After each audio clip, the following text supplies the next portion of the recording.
Assembly member understands Jeffrey, a particular round of applause.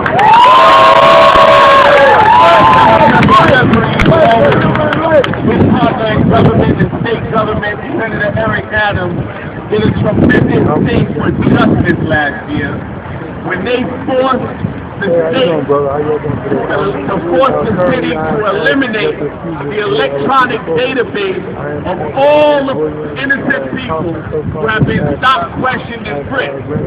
So this man not only talks the talk, but walks the walk, and if the man can't recognize that people like this and all the rest of us are not playing with him, then you're right. At this time, I want to recognize a young man, a very well-dressed young man, who happens to be in New York. And so this issue is more crystallized for him than it has ever been before. He is a progressive, one of the staunchest progressives in the city of New York. He happens to be the president of one of the other boroughs, the outer borough of Manhattan, the suburb of Brooklyn. I didn't say anything. I didn't say, and don't y'all go ratting them out in Harlem. Because if y'all do, I'm going to find out. Our good friend, the borough president of Manhattan, Scott Stringer.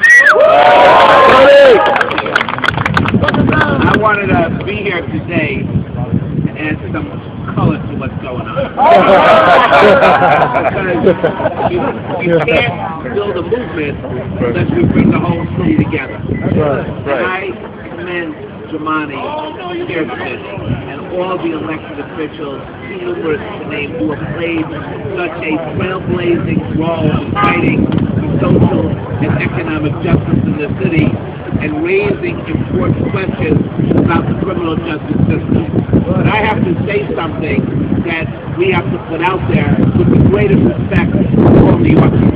You cannot close your eyes at somebody who's Caucasian to the fact that out of 700,000 stopped, questioned, and frisked, 85% are African American and Latino people who were stopped.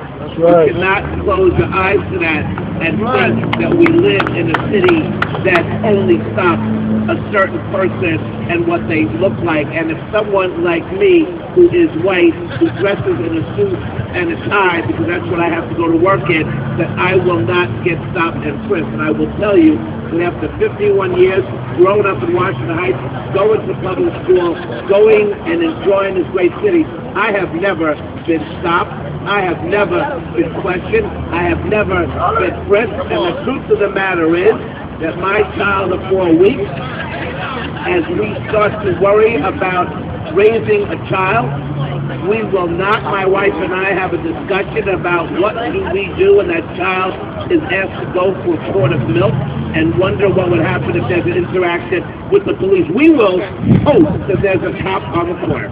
But there are too many mothers and grandparents, parents and dads who worry to death when their teenager goes for that quart of milk or to run an errand, that they will become home safe and when they don't want them to be stopped by a cop.